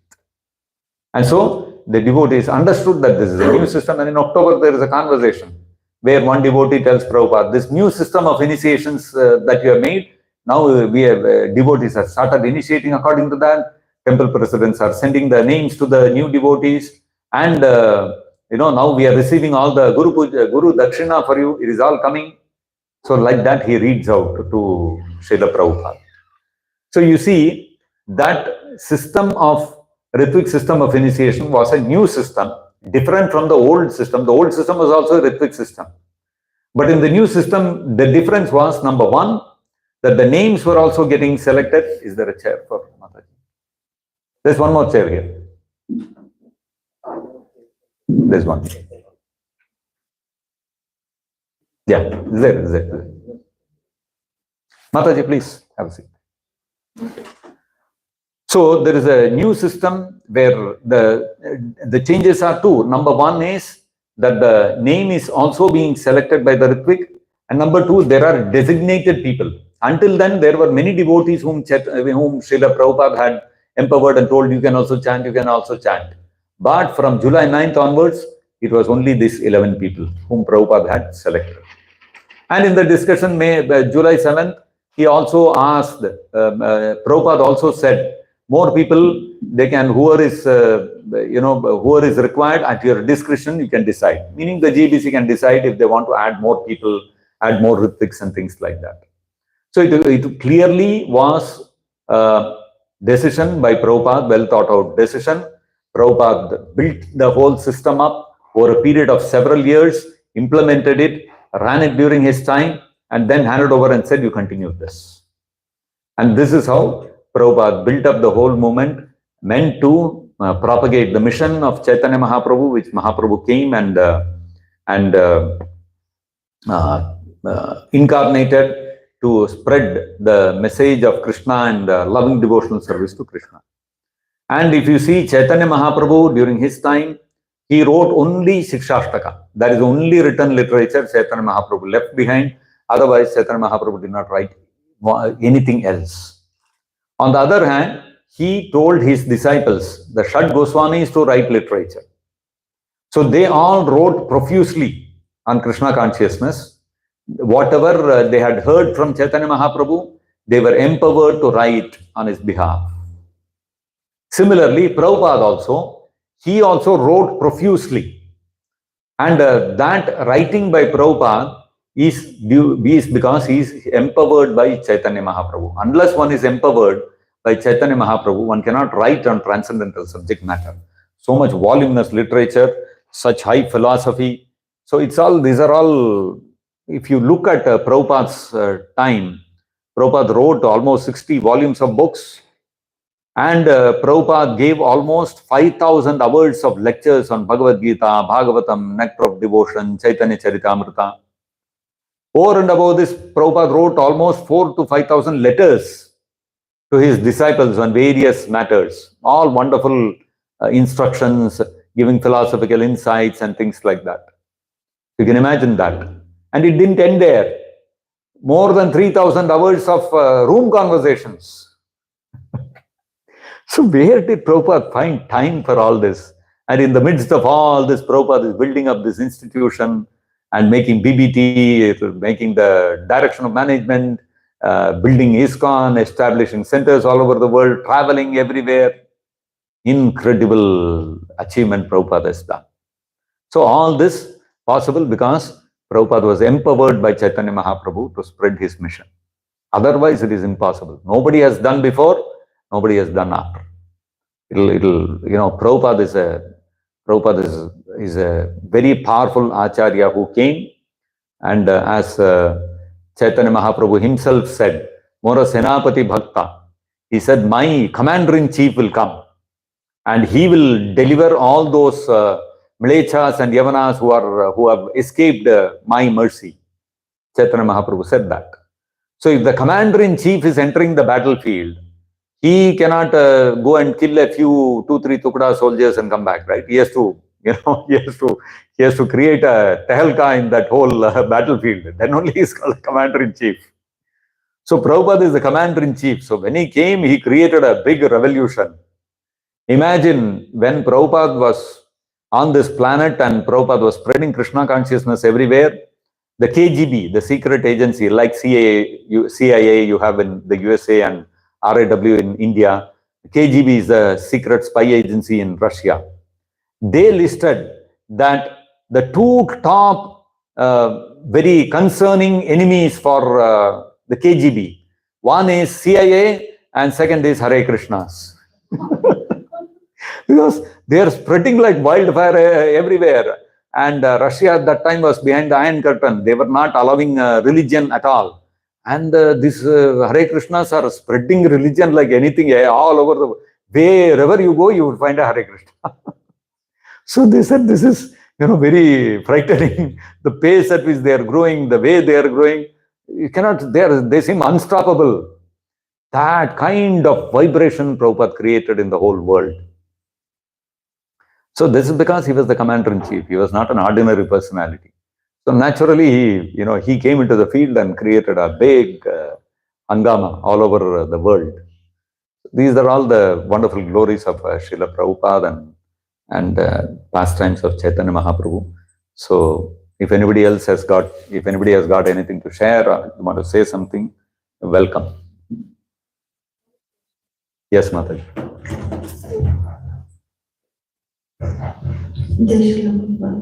So the question is prompted from the Mahaprabhu pastimes that you mentioned, that he went to Vrindavan, but he stayed outside because you did mention it was crowded. Yes. But the 5 precepts that we say, like sadhu sangha and dance and kirtan, one of them is matravas, like Amazon, any dham. That all devotees should go and reside in a dham. But when I went to Vrindavan, I picked up a notion there that we should, like imperfect people like me, I'm just talking, shouldn't really make a dham as a residence, because we're likely to commit offenses, and then offenses in a dham are going to multiply. So what is the recommendation? Well, Prabhupada, I vaguely remember Prabhupada somewhere saying that, we have verified that. Prabhupada said that if you are going to Vrindavan, stay for 3 nights and don't stay beyond that. Because beyond that, what will happen is familiarity breeds contempt will start happening. We'll start seeing so many faults, we'll find faults with the Brajavasis, all these things will happen. And like you rightly said, it will cause offenses, dham, aparad, and all the residents, Brajavasis, aparad against them and all that. It's not advisable. Unless you have a service, you have a specific service to stay in Vrindavan and carry out that, then it's a different matter. So you see, although Prabhupada said that also, Prabhupada also specifically denoted some devotees to stay in Vrindavan and continue their services. So for service, we may stay in Vrindavan. Otherwise, better to remain wherever we are associated with the temple of Prabhupada and continue our services there, because the temple also is non-different from Vrindavan. Wherever Krishna is, Vrindavan is there. You come to the temple, Krishna is here, so this is also Vrindavan, non-different from Vrindavan. So we have to develop the mood of serving the mission of the Guru, which is more important than our personal satisfaction in going to a holy dham and residing there. So there are so many animals also living in Vrindavan, so many cats, dogs, monkeys, pigs, all these things are also living. So simply going and staying in Vrindavan doesn't constitute living in the holy dham. For that, you have to have that service mood, that service of that spirit of surrender. All these things are also important. So until we develop that, until we get purified, until we get out of the bodily concept of life, better is to remain where we are assigned responsible services in serving the mission of Srila Prabhupada. That way, if you see Prabhupada also, in 1965, prior to that, Prabhupada was having a very comfortable residence in Radha Damodar temple. And Prabhupada was highly respected there. Everybody knew Prabhupada. So there was no problem for Prabhupada to continue staying in Vrindavan his whole life. But no, Prabhupada gave all that up and took so much risk and pain. Underwent 2 heart attacks on that ship in the middle of the ocean. He took a cargo ship to come to the US. All of you are here in the US. How many of you will go to India and come back in a cargo ship? If there is no flight, none of us will come here, right? But Prabhupada took the trouble of coming in a cargo ship. So why? Because Prabhupada, instead of staying in Vrindavan, took all the difficulty, that risk and all that hard work Prabhupada did, because to serve the mission of his spiritual master. So serving the mission of the spiritual master is more important than fulfilling our own personal desire in staying in Vrindavan, in a holy name and holy dham and all that. Therefore, we should pay more attention to staying in the place, remain fixed up in our service wherever we are located, and render our services to Prabhupada's mission to preach and spread the message. That's more important than our own personal satisfaction of living in Vrindavan. Thank you. Hare Krishna. Anybody else?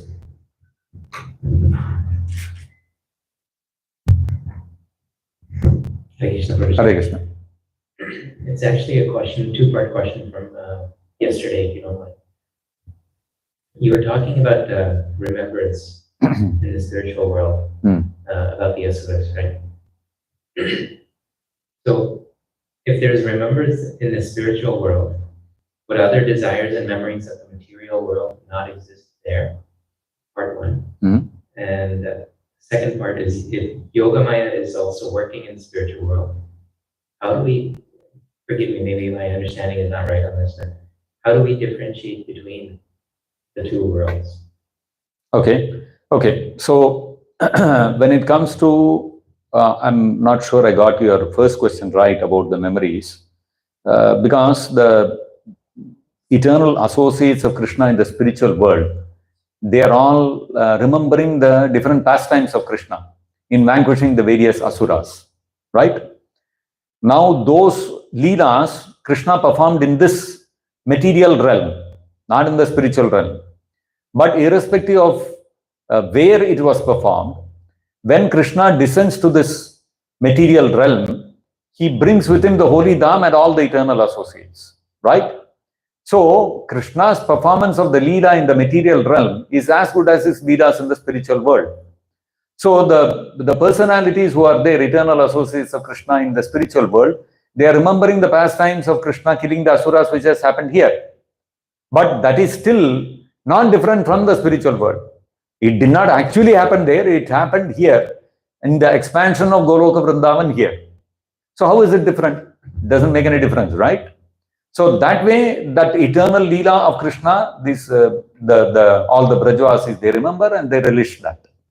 And as far as the action of Yogamaya is concerned, we have to understand that Krishna's energies, parasya shaktir vividhaiva shruyate. Krishna has multiple energies, and all of the energies swabhavaki jnana balakriyata. They are functioning naturally and perfectly to carry out Krishna's various activities, Krishna's various leelas. When we speak of multiple energies of Krishna, primarily the energies are, I think, 6 or 7 or something like that. Neela, Leela, Ila, and Vimala, and so many energies of Krishna are there like that. All of them are listed in the Chaitanya Charitamrita. All those who have read, they will know. So, out of all these energies of Krishna, one energy of Krishna is the most primary, most important. That is the first, that energy of Krishna directs all other energies of Krishna.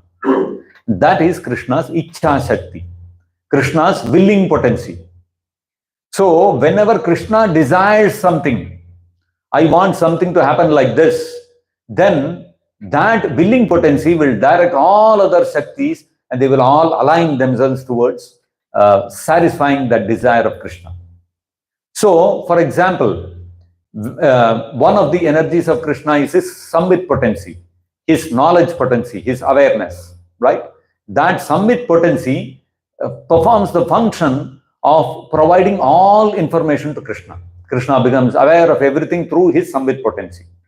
Of course, although we may say Samvit potency, Ladini potency, all these kind of potencies, we also have to understand that they are non-different. Energy is non-different from the energetic. Although we are differentiating like that, but still, you cannot differentiate also. That is the Achintya Bheda Bheda Tattva. Just like we have fire. Fire is accompanied by heat and light. Heat and light are the energies of the fire. So, although we say heat is different from the fire, at the same time, we cannot separate it out also, right? In the same sense, we have to understand when we are speaking of Krishna's different energies, they are also inseparable from Krishna, but they are all separately manifested as different energies. That it's both simultaneously one and different. Now, in the Krishna book, in the 10th canto of the Srimad Bhagavatam, there is a description of Krishna fighting with Shalva. Now, during the fight with Shalva, what happened? Shalva had come in that big iron airship, which was given to him by Lord Shiva, and he had come in that ship particularly to give trouble to Krishna, because Shalva's friend was killed by Krishna, and that's how he came like that and all that. You know, Shishupala, Dantavakra, all those people came at that time. So now, during that fight with Shalva was finding that Krishna is getting the upper hand. So he created an illusion. He suddenly disappeared from the scene, and then after a few moments, he again appeared before Krishna with Vasudeva in his hand. And he told Krishna, Krishna, you are having so much this one that you are very powerful and all that. See now, in front of you, I am going to kill your father. And he unsheathed his sword and beheaded Vasudeva there. And he put Vasudeva's body on his chariot, and then he took off. So at that time, the Bhagavatam describes Krishna started lamenting, oh, I could not protect my father. In front of me, Shalva killed my father. How powerful death is, material nature is. Like this, Krishna started lamenting. And then after a little while, Krishna starts reasoning. But then inside the city, I have told Balaram to protect my father, Ugrasena, all these people. And nobody can overpower Balaram. How is it possible? And then Krishna started noticing how he had beheaded Vasudeva, but the head is not to be seen. And he put the body and he vanished, and now the body is not to be seen. There is no blood anywhere, nothing is there. So then Krishna understood, oh, this was an illusion created by Shalva. So then Krishna, became normal again, and again he continued fighting. This description is given in the Bhagavatam. So now the question is, Krishna is omniscient. He knows everything, directly as well as indirectly. Everything Krishna is aware of. There is nothing which is hidden from Krishna's knowledge. So how did Krishna become bewildered by Shalva's act? So this is a very relevant question you have to ask. So Prabhupada there explains that the Acharyas have explained in Krishna book. Prabhupada says that Krishna performing this Leela was not that material nature influenced Krishna or overpowered, illusion overpowered Krishna. It is not like that. Krishna's Ichha Shakti is so powerful that Krishna is exchanging a certain rasa with Vasudeva. Vatsalya rasa is exchanging. And that Ichha of Krishna covers the Samvit, the knowledge of Krishna, that he is Supreme Personality of Godhead. But he thinks that I am the son of Vasudeva. So, only when Krishna feels like that, I am the son of Vasudeva, I am the son of Devaki, I am the son of Yashodamai, Nanda Maharaj, only then that Vatsalya Rasa can be exchanged. So, in the part of that Vatsalya Rasa, he lamented like that. That is also experience of Vatsalya Rasa. And then, once he had experienced that, immediately Samvit again supplied him with the energy and continued. Krishna, came back to his normal consciousness, and he continued the fight with Shalva. Another example is given, that of Yashodamai binding Krishna to the wooden mortar, which is described by Kunti Maharani in the first canto in her prayers when Krishna is leaving Hastinapura and going back to Dwaraka. There, Kunti Maharani offers wonderful prayers to Krishna. One of the things that she says, Svai Kritagasi Damatava Dya Desasra Kalilanjanat Sambhamaksham Vaktra Niniya Bhayabhavanaya Sitasya Sama Mimoheti Veerapi Adbibeti. So she says, Krishna, you are Veerapi Adbibeti. Fear personified fears you, O Krishna. You are that Supreme Personality of Godhead. But yet, when I remember you standing in front of Yashodamai, and she is holding the stick and standing in front of you with a rope in her hand, you are crying out of great fear, and tears are flowing down your cheeks, and that is washing away all the mascara that has been applied to your eyes by Yashodamai. When I see this, I am bewildered. After all, Yashodamai is a simple gopi. And fear personified fears you, and you are afraid of Yashodamai. What is this? I am not able to understand what is this Leela of yours. So it is very bewildering even for great devotees when Krishna acts like this. And that is why Bhagavatam also says, seeing Krishna performing his Leelas as a two-handed form, so Vismapanam Saubagardehe, even Narayana sees Krishna performing Leelas as a two-handed cowherd boy. Narayana gets bewildered. Krishna is supposed to be Supreme Personality of Godhead. What is he doing? Why is he doing like this, playing with his friends, and he is walking in the forest barefoot? Can you imagine that? Krishna is going in the forest barefoot along with the cows. Krishna is Supreme Personality of Godhead, and he is walking barefoot in the forest. What is this? So all bewildering things that are happening. Even Narayana gets bewildered. So Kunti Maharani is saying, how can you, the Supreme Personality of Godhead, whom fear personified fears, get afraid of a simple cowherd woman like Yashoda Mai? It's beyond my understanding. So when Krishna is crying out of fear in front of Yashoda Mai, is he pretending? Is he making a drama? No, actually Krishna is afraid. How is he afraid? Because Krishna's ichcha is what? I want to exchange perfect Vatsalya rasa with my mother Yashoda Mai. So what Samit does? Oh, Krishna has desired like this. This is possible only if I cover his knowledge that he is Supreme Personality of Godhead. So Krishna's knowledge that he is Supreme Personality of Godhead will be covered up by Samit potency, so that Krishna's ichcha to execute the Leela is fulfilled.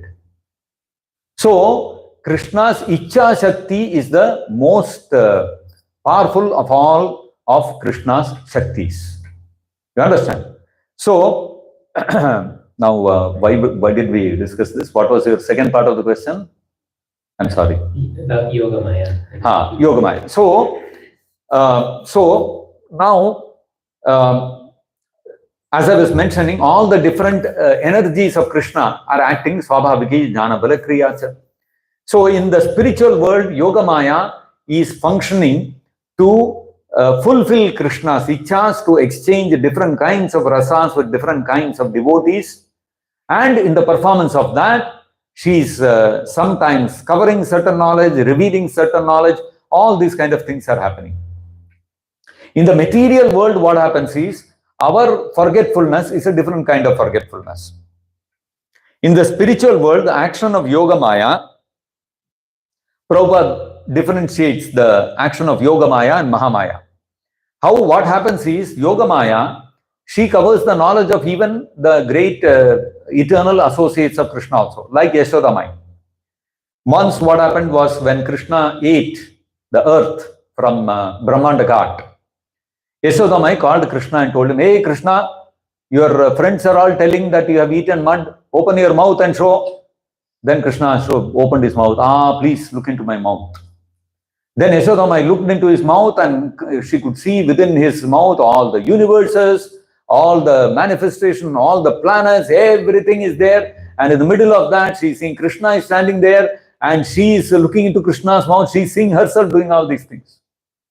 Then she sat down, and in a philosophical mood, she started thinking, I am Yashoda, I am a cowherd woman, Nanda Maharaj is my husband, I am the Ishwari of Vrindavan. All this is not true. I am part and parcel of the Supreme Personality of Godhead. I am thinking Krishna is my son. So like this, she started thinking. So Krishna did not like this. Arey, what is this? I want to exchange Vatsalya rasa with my mother. She has started thinking like a Muni and Rishi. And where is the question of mother and son relationship? Immediately, Yogamaya covered Yashoda Mai's knowledge. And she immediately started thinking, oh, some ghost has attacked my son. Hey, please, she started calling all her associates, come. We have to do some jadoo tona, we have to free Krishna from this ghost which has attacked him. So, actually speaking, all the residents of Vrindavan, the Brajavasis, they are in full knowledge. They know Krishna's position as the Supreme Personality of Godhead. They are aware of his position, that they are always his part and parcel, all that they are aware. But in order to facilitate the pastimes of Krishna, Yogamaya will cover their knowledge. And sometimes during these kind of situations, that Yogamaya gets uncovered, and their real knowledge of their original position comes out, and again Yogamaya will cover their knowledge. This is how Yogamaya works. Mahamaya works in a little different way. Mahamaya works to put the living entity into total forgetfulness of the Supreme Personality of Godhead and the relationship of the living entity with Krishna. So in the material world, we are also forgetful of Krishna, but we are forgetful totally. Our knowledge has got completely covered. In the spiritual world, that knowledge is only temporarily covered in order to facilitate the pastime of Krishna. And whenever that the pastime is over, that knowledge again gets uncovered. It's like that. But in the material world, totally the person is put into forgetfulness. The only way that that living entity can remember his, can again revive his forgotten knowledge is by coming in under the shelter of a pure devotee. Otherwise, it's not possible. So the action of Mahamaya is different, the action of Yogamaya is different. So the fact is that spiritual world and material world, whenever we speak of this, it has to be conducted by one of the energies of Krishna. The energies of Krishna, Swabhaviki, Jnana, Bala, Kriya, Acha, they are meant to conduct the affairs to fulfill the desires of Krishna. So Yogamaya is in charge of conducting all the spiritual affairs to directly fulfill Krishna's desires. Mahamaya is engaged in also fulfilling the desire of Krishna, but in an indirect way, by keeping the living entities in ignorance and putting them into complete forgetfulness of Krishna, so that Krishna's desire that let their material desires be fulfilled is taken care of. So that's the difference in the working of Mahamaya and Yogamaya. So Yogamaya is in the spiritual world, and that is his Antaranga Shakti, it is his internal energy. Mahamaya is his external energy, Bahiranga Shakti, that's working in the material world. So, is there any incongruity in that, or have I been able to address your point? Yes, okay.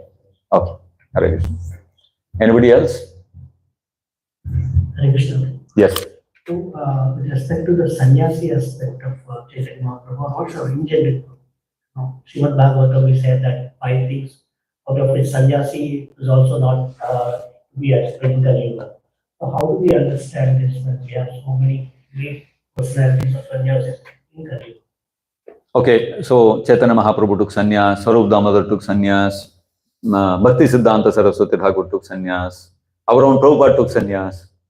And that verse, Prabhupada also often quoted, Sannyasam Palapaitrikam, and Devarena Sutotpattim, and Ashwamedham Gavalambam, isn't it? Kalau Pancha Vivarje, these 5 things are forbidden in Kali Yuga. Out of that, one of the things is sannyasa. Sannyasa is forbidden. So we have to understand that when the Shastras are speaking about sannyasa being forbidden, it is in what context? It is in the context that in Kali Yuga, following all the rules and regulations of sannyasa ashrama is very, very tough. Not at all easy. Number 1. Number 2, the ability to follow the sannyasa ashrama is also highly reduced in Kali Yuga. So in the earlier ages, it was compulsory for anyone born in the Brahmana family that after 50 years, Panchashordvam Vanam Vrajet, they have to take up Vanaprastha, and 60 years, he has to compulsorily take sannyas. So therefore, everybody without fail, they would be taking sannyas, and it was compulsory, and everybody would do that. In Kali Yuga, what happens is, if everybody starts taking sannyas, practically what will happen is, sannyas ashram will lose its respect, because everybody will take sannyas artificially, and then again they will fall down. So then what is the point? So therefore, Shastras say that when people are incapable of following a certain thing, don't follow it. You follow what is possible for you. So therefore, when the Shastras are saying sannyas is forbidden, it means for the common mass of people who are not capable of following the sannyas ashram, it is not required, and it is not compulsory like in the previous ages that everybody must take sannyas, there is no other alternative. It is not like that. So that means somebody is powerful enough, who is capable enough of following sannyas, he can still take sannyas. And that is how Chaitanya Mahaprabhu took sannyas, Ramanujacharya took sannyas, Madhvacharya took sannyas, Prabhupada took sannyas, Bhakti Siddhanta Saraswati Thakur took sannyas. So that was the mood in which all these personalities took sannyas. Over and above this, Prabhupada also gave sannyas to his disciples who may not have been qualified or capable enough to follow the sannyas ashram. Many of the sannyasi disciples could not follow, and they gave up the sannyas ashram also. This also we have seen. So that also Prabhupada did for a certain purpose. It was for the sake of preaching, to establish an example for the people that this is the standard of spiritual life. This is the ashram of sannyas. This is how things are followed. To set an example, Prabhupada created that kind of opportunity. So these kind of sannyasis which Prabhupada initiated them into, they are not like the Vaidika sannyasis. Vaidika sannyasis, when they took sannyas, the moment they take sannyas, they have to give up the home, They have to walk all by themselves, all alone in the forest. They have to go from village to village. They have to keep preaching, and they have to walk through all the towns, hills, villages, forests, all alone. So that they develop their dependence on Paramatma. They realize that we are not alone. Constantly, Krishna as Paramatma is within me. He is accompanying me in the heart.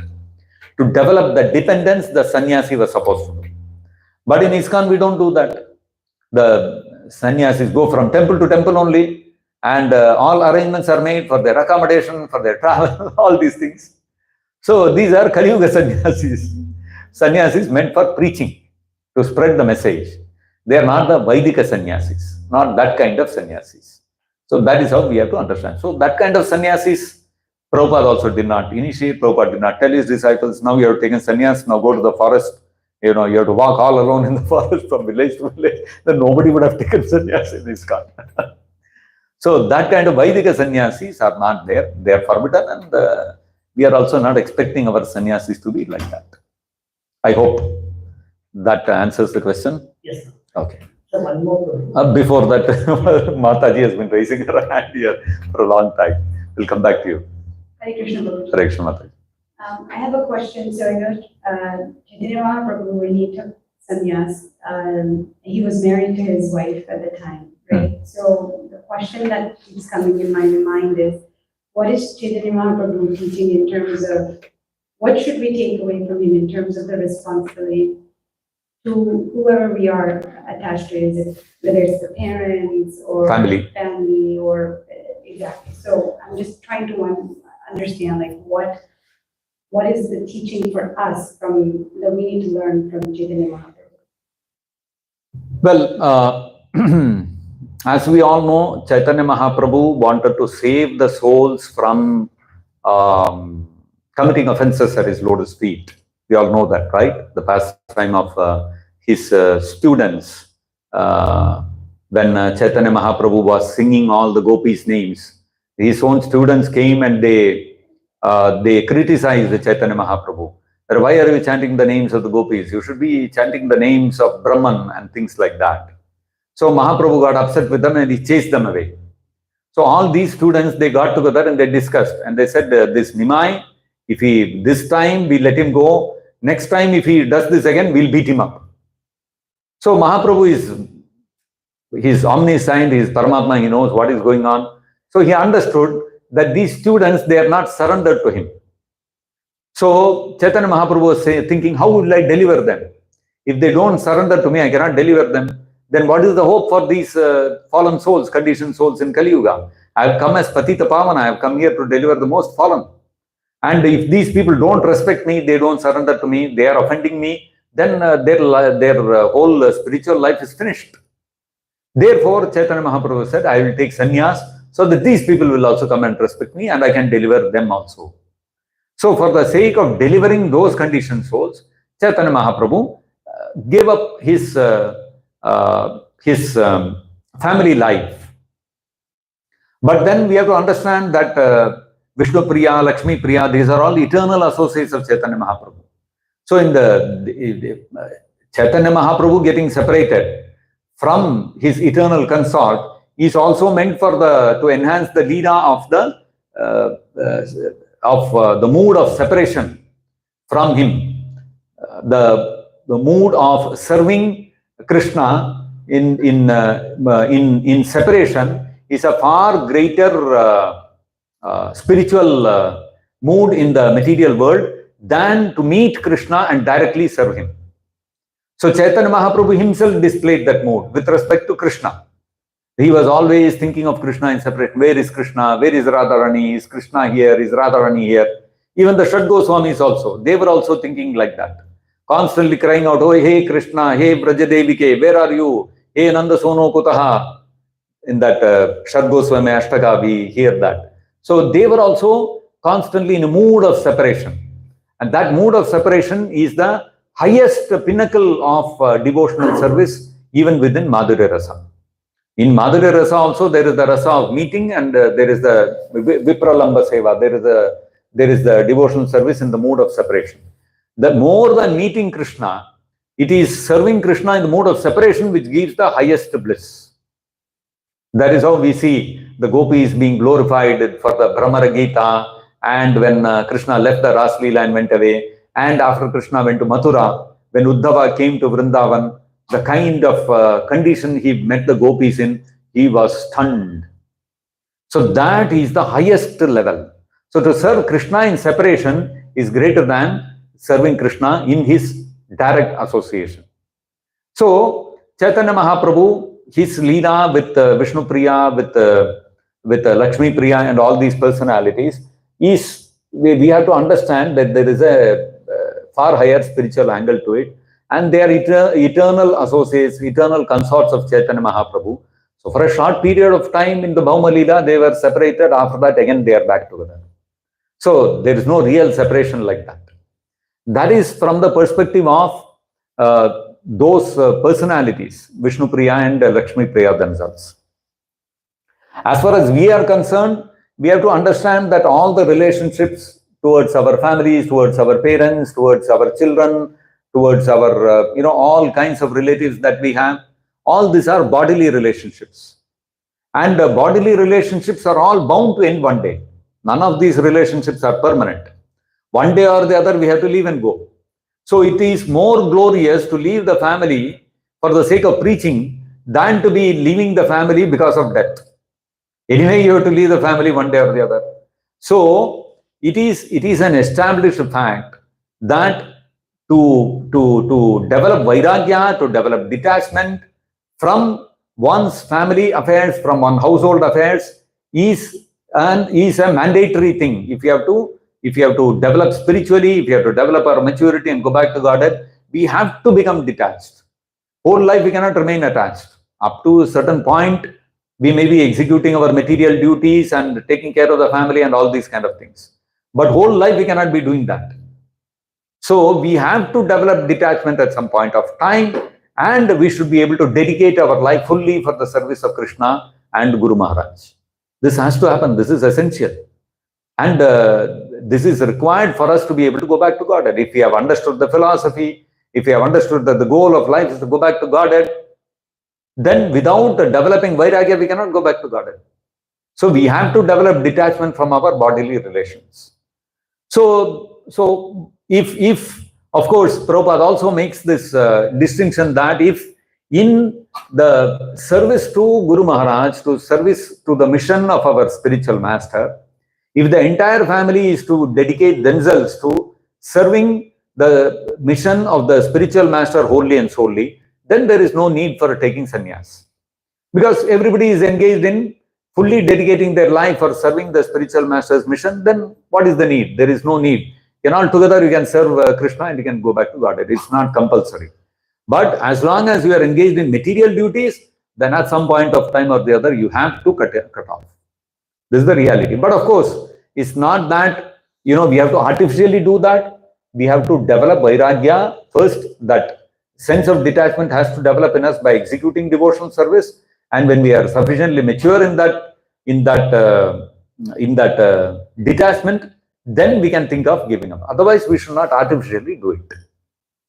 I hope I'm clear. Okay, what I'm saying may seem a little too tough for you, but I'm speaking reality. This is the reality. You understand? You see, what happens is when we are in the material life, when we are executing our responsibilities and all these kind of things, attachment to family life is the strongest bond which is keeping us in this material world. And unless and until we break our attachment for that material family affairs, how will we go back to Godhead? The whole purification is to come out of that such material attachment. You understand?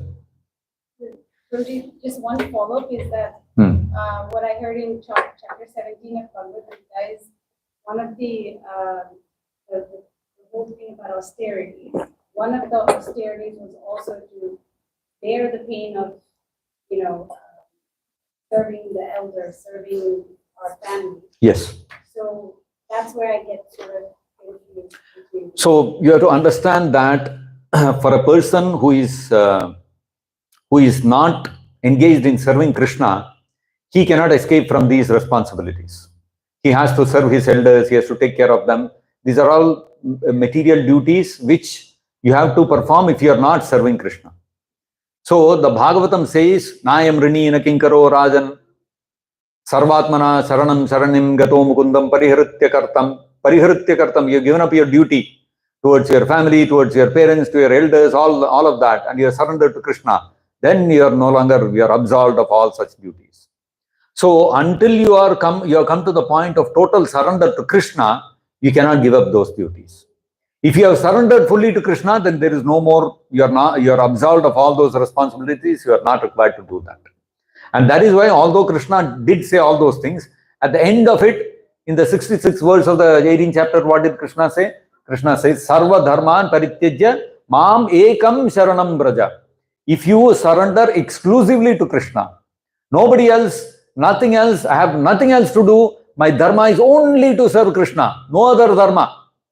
No dharma towards my family, towards my society, towards my country, all those dharmas I am keeping aside.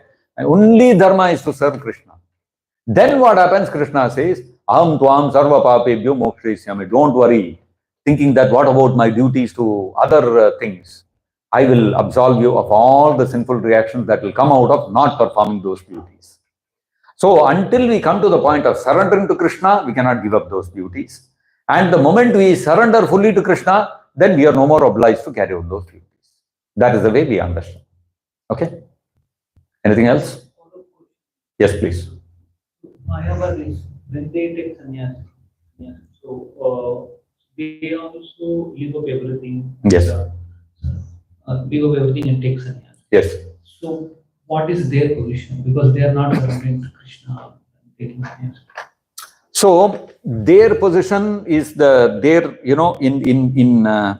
Vedic system, it is an established procedure that for 25 years a person executes his family duties, and after 25 years he can take sannyas. So he performs those duties and completes those duties and steps out of family life and takes up sannyas. And once he takes sannyas, only then Jnana Yoga begins. Jnana Yoga begins from the point of taking sannyas. Even Hatha Yoga is like that. Ashtanga Yoga, if you want to practice also, you have to take sannyas. From that point onwards, it starts. So even in all these cases, whether it is Ashtanga Yoga, whether it is Jnana Yoga, when they take sannyas, how do they take sannyas? They don't do it on their own. They go and surrender to a guru, and under the instruction of the guru, under the shelter of that guru, they take sannyas. So that procedure is permitted. So it is in Vedic system, a person is supposed to undergo training in the Gurukula for 25 years as a brahmachari. After 25 years as a brahmachari, he can either enter Grihastha life, and if he chooses to enter Grihastha life, next 25 years, he has to perform all those duties towards his elders, towards his family members, towards his wife, children, all those things he has to take care. So he cannot avoid all these things. He cannot say, okay, now I am a Grihastha, I can do whatever I want, I will not do this, I will not do that. He cannot do that. You have to perform all the rules which are expected of you, which are mandatory for you as a Grihastha. After finishing all those things, then after finishing those 25 years in family life, then you take sannyas. That is allowed. And on the other hand, if you don't want to get into Grihastha life, from brahmachari directly you become sannyasi, that is also allowed. So you are not taken up Grihastha life, so therefore you don't have to perform those duties associated with that. So that is also allowed in the Vedic tradition. If you are on the path of any yoga practice, you want to take sannyas, there is a definite procedure following which you can do. But whimsically you cannot do. Without the order of a guru you cannot do. You have to have the permission of the guru to take sannyas. All these conditions have to be met. You understand? So there are set procedures, set rules by which these things have to be done. If it is done according to the Vedic scriptural injunctions, then it is, there is no sinful reaction associated with that. If you do it whimsically, then there will be reaction. You have neglected your duties and suddenly, without a reason, whimsically you give up. That will not work. that is not allowed. Is that clear? Okay. Yes, please.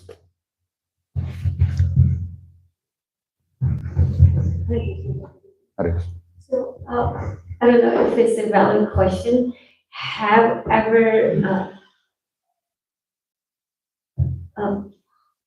Mother Yashoda and Nand Maharaj thought of taking the sannyas? Okay, whether Nanda Maharaj or Yashoda might thought of renunciation. Right, did they ever think that, they need to leave Krishna and leave their sons away? Okay. Put them on the side. Okay. So when we talk of sannyas, when we talk of renunciation, why do the Shastras recommend us to take initiation? Renunciation. Take the path of renunciation. The idea is to develop the understanding that I am not the body, I am spirit soul, I am an eternal servant of Krishna, and this is not the world where I am supposed to be. I belong to the spiritual world where I am supposed to serve Krishna eternally. So the idea is that I become detached from the bodily concept of life. I am the body, I am this material personality living here. You have to give up all that false ego, you have to give up that identification with the body, and you have to identify yourself as an eternal servant of Krishna and go back to Godhead. So for this purpose, we take the path of sannyasa. As long as we remain attached to the bodily relationships and bodily activities and bodily duties, we remain stuck to the material world. So therefore, sannyasa is meant to cut off those material chains which are holding us back to the material world, free us from that, and take us and pave the path back to Godhead. Now, once you go back to the spiritual world, there you are back in your original constitutional position. There is no birth, there is no death, there is no old age, there is no disease, there is no temporary relationship. In this material world, all the relationships we are establishing on the basis of the body. My body is born in a particular country. I identify myself as a citizen of this country. I am the father or the mother of some child. The child has been born from my body. I identify this is my child, not any child running in the street. I don't identify as my child. This particular child is my child because it is born out of my body. So the connection is with the body. There are many elderly people living in the city. I don't say everybody is my mother and father. Only two particular people I say they are my father and mother. How? Because my body is born from them. So all the relationships that we build up in this material world are based on the body. And the body is temporary. After this body dies, those relationships die. And next birth we next life we take birth in somewhere else as the children of some other parents. Then we start identifying with all those people. So this constantly we are undergoing this cycle of birth and death within this material world.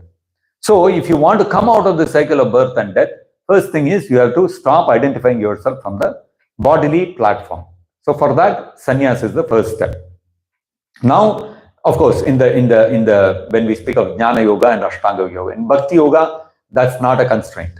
Now, when we go back to the spiritual world, you are back in your original constitutional position. You are back in your spiritual body. There is no more death. There is no more separation from the relationships you have in the spiritual world. There, you are eternally related with Krishna and with all other personalities in Vaikuntha. So there, in that eternal relationship, there is no question of sannyas. There is no question of giving it up, because that's our original constitutional position. You don't give up your original constitutional position. You are taking sannyas means you are giving up that which is temporary, which is illusory. Why should you give up something which is real? Why should you give up your relationship with Krishna, which is real? You should give up your relationship in the material world, which is unreal, which is temporary, which is illusory. So therefore, in the spiritual world, in the relationships with Krishna, whether it is Nanda Maharaj, Yashoda Bai, Radharani, whether it is Balaram, all the cowherd boy associates, there is no question of sannyas. Because, it's not illusory relationship. That is not something which you should give up. That is something which you are supposed to accept. You are taking sannyas here and giving up all those relationships so that you can revive those relationships in the spiritual world and go back there. So after going back there, why will you want to give up those things, right? So therefore, in the spiritual world, nobody thinks of taking sannyas because it's not required, because you are in your original constitutional position, you are in your eternal relationship, and you are in your eternal personality. I hope that answers the question. Okay. So, shall we stop here? Srila Prabhupada ki jai, Sri Gaur Nitai ki jai, Sri Radha Gopinath ki jai, Nitai Gaur Premanande Hari Hari Bol.